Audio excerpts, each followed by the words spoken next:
6월 8일 새벽 만나 오늘 우리에게 주시는 하나님의 말씀은 고린도전서 5장 1절부터 13절까지 말씀입니다.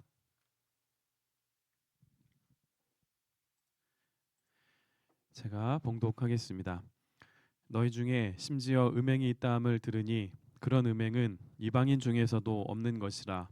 누가 그 아버지의 아내를 취하였다 하는도다. 그리하고도 너희가 오히려 교만하여져서 어찌하여 통한이 여기지 아니하고 그 일 행한 자를 너희 중에서 쫓아내지 아니하였느냐. 내가 실로 몸으로는 떠나 있으나 영으로는 함께 있어서 거기 있는 것 같이 이런 일 행한 자를 이미 판단하였노라. 주 예수의 이름으로 너희가 내 영과 함께 모여서 우리 주 예수의 능력으로 이런 자를 사탄에게 내주었으니 이는 육신은 멸하고 영은 주 예수의 날에 구원을 받게 하려 함이라. 너희가 자랑하는 것이 옳지 아니하도다. 적은 누룩이 온 덩어리에 퍼지는 것을 알지 못하느냐. 너희는 누룩 없는 자인데 새 덩어리가 되기 위하여 묵은 누룩을 내버리라. 우리의 유월절 양 곧 그리스도께서 희생되셨느니라. 이러므로 우리가 명절을 지키되 묵은 누룩으로도 말고 악하고 악의에 찬 누룩으로도 말고 누룩이 없이 오직 순전함과 진실함의 떡으로 하자. 내가 너희에게 쓴 편지에 음행하는 자들을 사귀지 말라 하였거니와 이 말은 이 세상에 음행하는 자들이나 탐하는 자들이나 속여 빼앗는 자들이나 우상 숭배하는 자들을 도무지 사귀지 말라 하는 것이 아니니 만일 그리하려면 너희가 세상 밖으로 나가야 할 것이라. 이제 내가 너희에게 쓴 것은 만일 어떤 형제라 일컫는 자가 음행하거나 탐욕을 부리거나 우상 숭배를 하거나 모욕하거나 술 취하거나 속여 빼앗거든 사귀지도 말고 그런 자와는 함께 먹지도 말라 함이라. 밖에 있는 사람들을 판단하는 것이야 내게 무슨 상관이 있으리오마는 교회 안에 있는 사람들이야 너희가 판단하지 아니하랴. 밖에 있는 사람들은 하나님이 심판하시려니와 이 악한 사람은 너희 중에서 내쫓으라.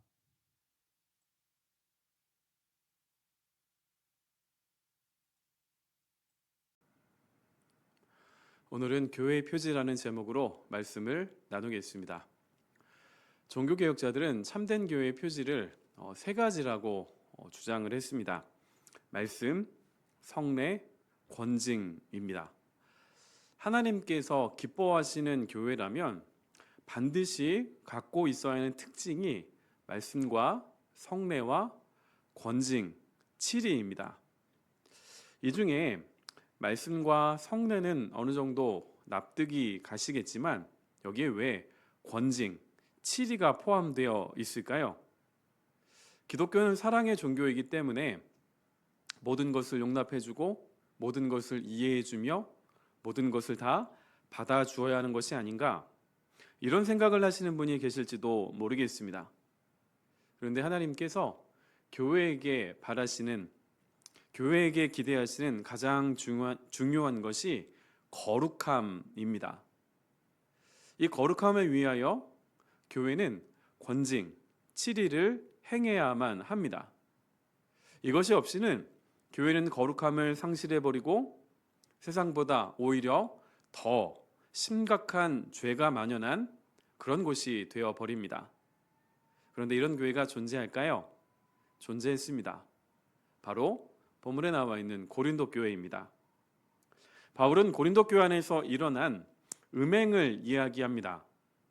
1절에 보시면 고린도 교회의 성도 가운데 하나가 아버지의 아내와 음행을 저질렀습니다.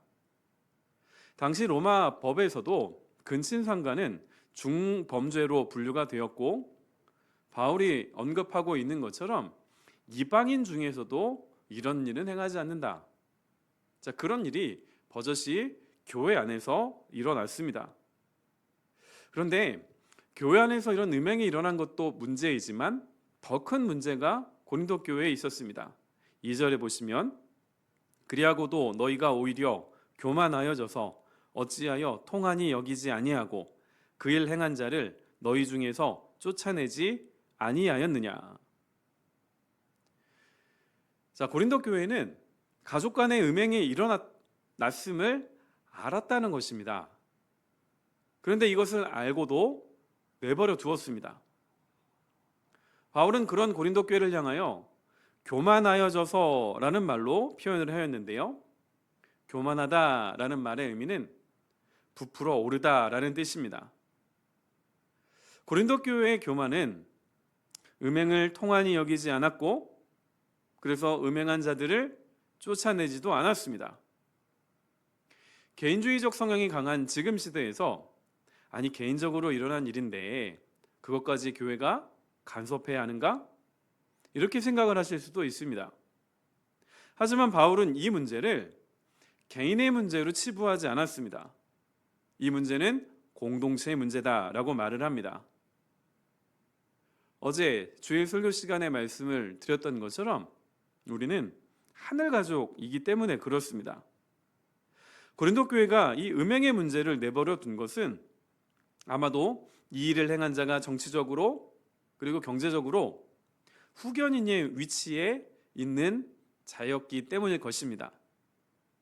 당시에는 귀족과 노예라는 신분제가 있었고 자유인이라 할지라도 그 뒤를 돌봐줄 수 있는 후견인을 필요로 하는 사회였습니다.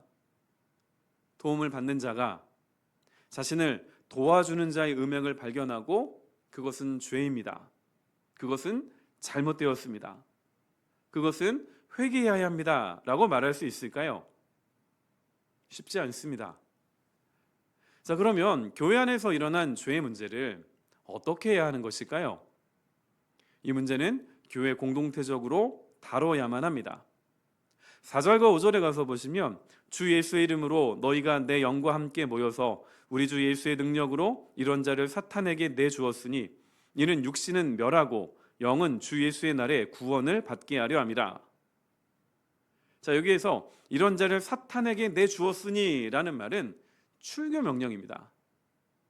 출교라는 것은 이제 당신은 더 이상 우리 교회의 교인이 아닙니다 라는 의미입니다. 자, 이제 우리 교회에서 나가주십시오. 이게 출교인데요. 자, 이 일은 한 개인이 단독적으로 하는 것이 아니라 4절이 말씀하고 있는 것처럼 함께 모여서 교회 공동체가 해야 합니다. 자, 그러면 왜 바울은 이 권징, 이 7일을 말하고 있는 것일까요? 본문에서 확인할 수 있는 이 권징의 두 가지 이유가 있습니다. 첫 번째는 죄에 빠진 사람을 회복하기 위하여, 두 번째는 교회의 거룩함을 지키기 위해서입니다. 자, 5절에 보시면 음행한 자를 출교함으로 육신은 멸하고 이런 말이 나옵니다. 육신은 멸하다라는 말은 실제로 사람의 그 생명을, 그 육신을 죽인다는 뜻이 아닙니다. 출교를 통하여 타락한 육신의 본성과 이로 인한 교만함을 없앤다라는 의미입니다. 공동체로부터 출교를 당하여 관계가 단절되어지고 이로 인하여 자신이 지은 그 죄의 참혹함을 자각하라는 그런 의미입니다. 자, 이런 과정은 단순히 그 사람을 미워서 그 사람을 쫓아내는 것 그 자체가 목적이 아닙니다. 이 과정을 통하여 그 영혼이 하나님께로 돌이키는 것, 그 영혼이 온전한 자로 회복되는 것이 이 권징의 궁극적인 목적입니다. 이어진 말씀을 통하여 이 내용을 확인할 수 있습니다. 영은 주 예수의 날에 구원을 받게 하려 함이라. 죄를 짓고 죄 가운데 허우적대면서 살아가는 사람을 그럴 수도 있지 뭐, 그냥 내버려 두는 것이 사랑이 아니라 죄가 무엇인지를 자각하게 도와주고 또한 죄에서 돌이켜 회복할 수 있도록 돕는 것이 참 사랑입니다. 그리고 바울은 권징을 통해 교회의 거룩함을 지키라고 말합니다. 6절에 가서 보시면 적은 누룩이 온 덩어리에 퍼지는 것을 알지 못하느냐 말씀을 합니다. 바울은 이렇게 노력을 해야 너희가 구원받기 때문이 아니라 너희는 누룩이 없는 자이기 때문에 누룩을 내버리라 말하고 있습니다. 7절에 그 내용이 나오지요. 너희는 누룩 없는 자인데, 너희는 이미 그리스도의 보혈로 거룩해진 존재이니 그 신분에 걸맞게 누룩을 제하라, 이 말씀입니다. 하나님께서 교회에 원하시는 것은 8절에 나와 있는 것처럼 순전함과 진실함입니다. 이 교회의 순전함과 진실함을 지키기 위해서는 죄의 힘을 절대로 무시해서는 안 됩니다. 개인적으로 내 안의 죄를 회개하는 것만이 아니라 또한 교회 공동체 안에 존재하는 죄도 해결해야 합니다. 이와 같이 권징은 교회의 윤리와 도덕적인 면만을 회복하기 위한 것이 아니라 교회의 거룩함을 지키기 위해서 반드시 필요합니다. 자, 그러면 본문에 나와 있는 음행하는 자와 같이 죄를 범하는 자를 우리가 어떻게 해야 될까요? 자, 9절이 말씀하는 것처럼 사귀지 말고 멀리 해야 할까요? 바울은 이 문제를 교회 밖의 사람과 교회 안의 사람으로 구분해서 설명을 합니다. 만일 죄를 짓는 자들과 모든 관계를 끊어야 한다면 10절에 나와 있는 것처럼 너희가 세상 밖으로 나가야 합니다. 이것은 불가능합니다. 우리는 세상 속에서 그리스도인으로 함께 섞여서 존재하기 때문입니다. 바울은 13절에서 밖에 있는 사람은 하나님께 맡기고 너희가 관심을 가져야 할 것은 안에 있는 사람들이다. 그 안에 있는 사람들에 대하여 음행을 행하고 하나님께서 기뻐하시지 않는 심각한 죄를 짓는다면 사귀지 말라, 관계를 단절하라 말씀을 합니다. 11절에 그 내용이 나와 있습니다. 그런데 이 11절에 나와 있는 죄의 목록들 보시고 이건 내가 짓는 죄도 아닌데 이건 나와 상관이 없는 것인데, 이런 생각을 할 수도 있습니다. 그래서 이런 죄 가운데 있는 사람과 교제하는 것도 대수롭지 않게 여기게 되지요. 자, 이렇게 되면 바울이 경고하고 있는 것처럼 누룩이 퍼지는 것처럼 그 죄로 말미암는 악영향이 나에게도 그리고 우리에게도 미치게 됩니다.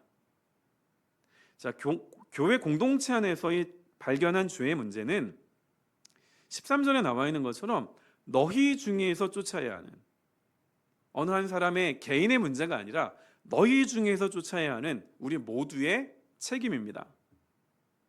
그런데 안타깝게도 오늘날 교회 안에서 권징은 사라졌습니다.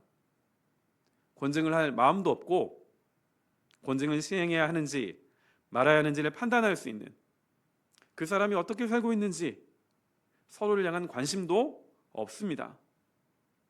자, 그러면 오늘 본문 말씀을 통해서 교회의 표지, 하나님께서 기뻐하시는 참된 교회의 그 특징 가운데 하나인 이 거룩함을 지키기 위하여 나는 무엇을 해야 할까요?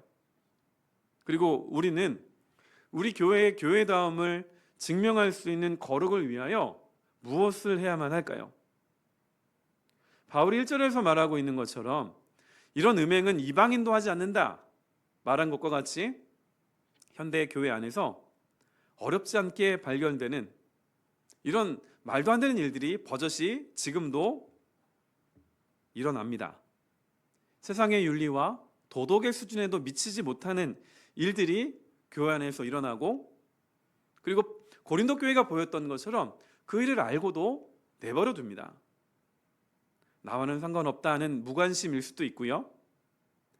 고린도 교회와 같이 교만하여져서 이 정도는 괜찮다, 혹은 교회는 모든 것을 이해하고 용납하고 사랑해 주어야지 라는 생각이 그 안에 있을지도 모르겠습니다.